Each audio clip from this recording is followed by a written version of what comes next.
Channel. तो कैसे हैं आप लोग? आई होप आप सभी अच्छे होंगे।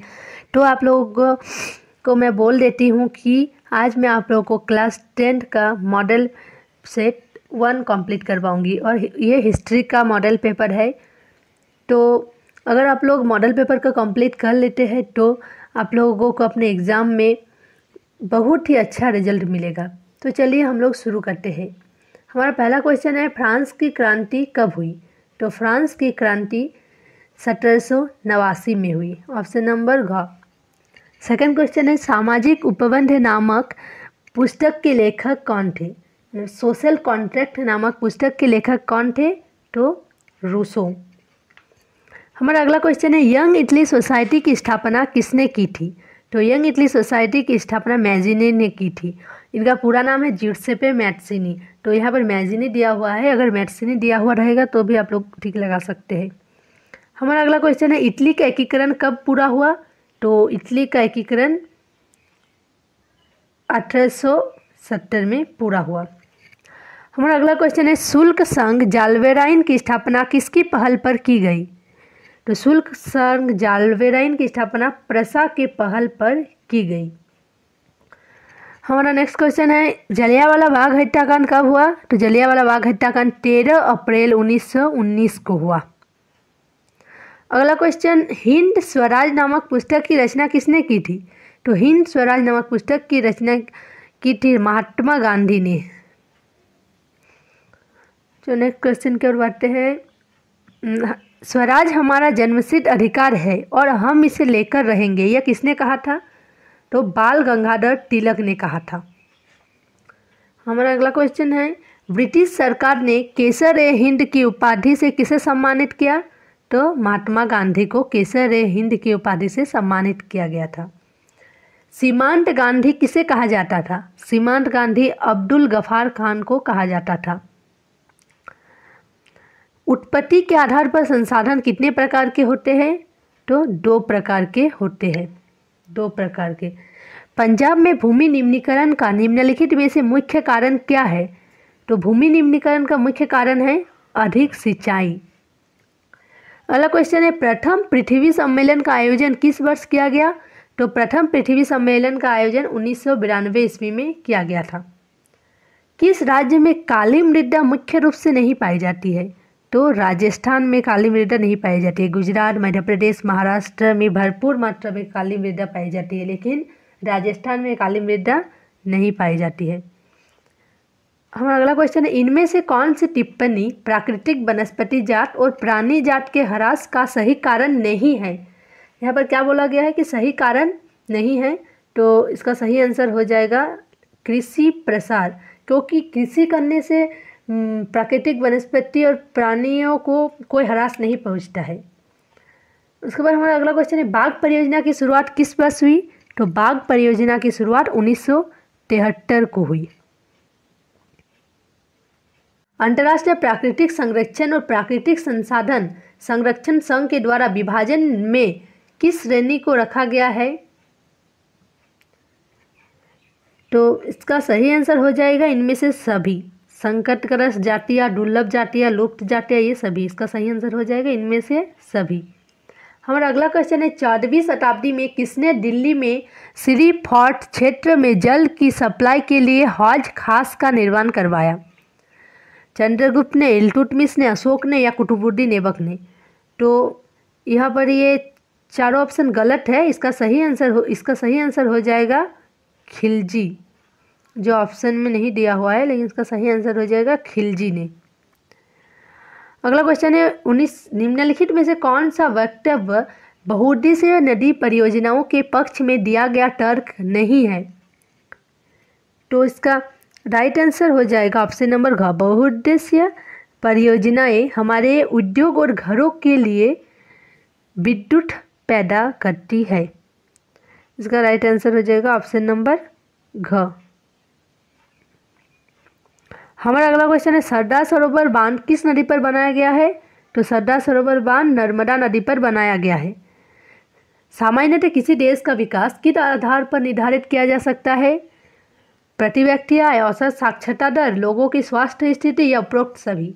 तो किसी देश का अगर हमको विकास जानना है तो वहाँ के प्रति व्यक्ति आय को भी जानना पड़ेगा, साक्षरता दर को भी जानना पड़ेगा और लोगों का स्वास्थ्य कैसा है इसको भी जानना पड़ेगा। इसीलिए इसका राइट आंसर हो जाएगा उपरोक्त सभी। अगला क्वेश्चन है, मान लीजिए कि किसी देश में 4 परिवार है। इन परिवारों की प्रति व्यक्ति आय 5,000 रुपया है। अगर 3 परिवारों की आय क्रम से 4,000 से 60,000 रुपया और 3,000 रुपया है तो चौथे परिवार की आय क्या है? तो चौथे परिवार की आय हो जाएगी 6,000 रुपया। मानव विकास रिपोर्ट देशों की तुलना किस आधार पर करती है?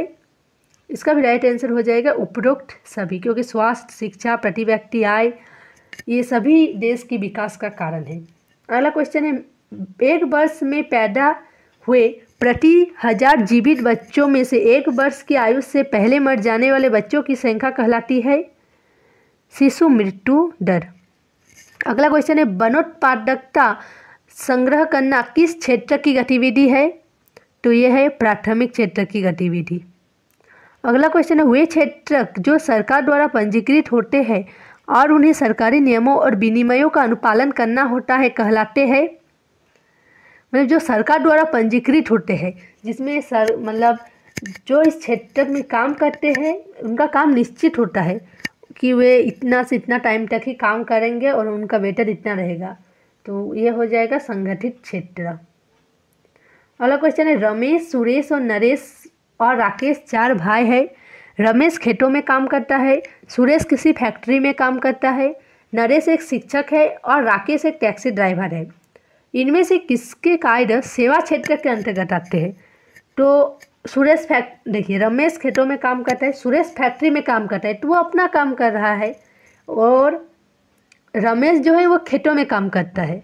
लेकिन जो नरेश है वो एक शिक्षक है, मतलब वो लोगों को सेवा प्रदान कर रहा है, वो लोगों को क्या दे रहा है? शिक्षा दे रहा है, वो लोगों को शिक्षा दे रहा है। और जो राकेश है वो भी एक टैक्सी ड्राइवर है, तो ये यहाँ पर राइट आंसर हो जाएगा नरेश और राकेश। अगला क्वेश्चन है, रोहन एक अकुशल बेरोजगार युवक है। वह रोजगार की गारंटी देने वाली सरकारी योजना मनरेगा के तहत अपना पंजीयन करवाता है। रोहन को वर्ष में कितने दिनों के रोजगार की गारंटी मिलेगी? तो मनरेगा के तहत 100 दिनों की रोजगार की गारंटी निश्चित की गई है। इसका राइट आंसर हो जाएगा 100, ऑप्शन नंबर ग। एक खेत में लक्ष्मण और उसके परिवार के 4 व्यक्ति काम करते हैं, जिसमें सालाना 20 क्विंटल गेहूं का उत्पादन होता है। लक्ष्मण के चचेरे भाई करण ने 1 वर्ष तक लक्ष्मण और उसके परिवार साथ मिलकर कार्य किया, परंतु उस वर्ष कुल उत्पादन में कोई वृद्धि नहीं हुई। करण की परिस्थिति किस श्रेणी में रखा जाता है? तो इसको मौसमी बेरोजगारी में रखा जाएगा। अगला क्वेश्चन है, अर्थव्यवस्था में प्रत्येक क्षेत्र के अंतिम उत्पाद की ही गणना क्यों की जाती है? तो दोहरी गणना की समस्या से बचने के लिए। अगला क्वेश्चन है, सत्ता की साझेदारी के संबंध में निम्न में कौन कथन असत्य है? तो ये हो जाएगा ऑप्शन नंबर ग। यह अस्थिरता और एवं आपसी उत्पाद को बढ़ाती है, तो ये असत्य हो जाएगा। अगला क्वेश्चन है, निम्न में कौन बेल्जियम का एक भाषाई समूह नहीं है? तो बेल्जियम का भाषाई समूह स्पेनिश, ये बेल्जियम का भाषाई समूह नहीं है। स्वतंत्र राष्ट्र बनने के बाद श्रीलंका में किसे राजभाषा घोषित किया गया? तो सिन्हली को राजभाषा घोषित किया गया। अगला क्वेश्चन है, श्रीलंका स्वतंत्र राष्ट्र कब बना? तो 1948 को श्रीलंका स्वतंत्र राष्ट्र बना। निम्न में कौन संघवाद की एक विशेषता नहीं है?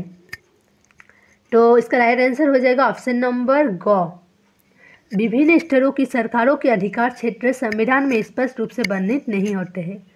अगला क्वेश्चन है, निम्न में कौन भारत की अनुसूचित भाषा के रूप में शामिल नहीं है? तो अरबी। अगला क्वेश्चन, निम्न में कौन सुमेलित नहीं है? तो राज्य सरकार का काम राज्य सूची, केंद्र और राज्य सरकार मिलकर समवर्ती सूची और केंद्र सरकार संघीय सूची। लेकिन स्थानीय सरकारी अवशिष्ट अधिकार ये गलत हो जाएगा, तो सुमेलित नहीं है। इसका राइट आंसर हो जाएगा घ। भारत में विकेंद्रीकरण के संबंध में कौन असत्य है? तो इसका राइट आंसर हो जाएगा ऑप्शन नंबर ख। वास्तविक विकेंद्रीकरण की दिशा में एक बड़ा कदम 1992 में उठाया गया। कौन सत्य है? 38, निम्न में कौन सुमेलित नहीं है? तो इसका राइट आंसर हो जाएगा ऑप्शन नंबर घ। दबाव समूह राजनीति में सीधे भाग लेती है। और 40 नंबर, का आंसर हो जाएगा श्रीलंका, संघात्मक शासन प्रणाली, क्योंकि श्रीलंका में संघात्मक शासन प्रणाली नहीं है, वहाँ पर एकात्मक शासन प्रणाली है। तो ओके फ्रेंड्स, तो हमारा मॉडल पेपर हिस्ट्री का सेट 1 कंप्लीट हो चुका है। मैं अगले वीडियो में आप लोग को सेट 2 भी का भी सॉल्व करवा दूंगी। तो आप लोग को ये वीडियो कैसा लगा कमेंट में ज़रूर बताइएगा। तब तक के लिए take care, bye bye, thank you.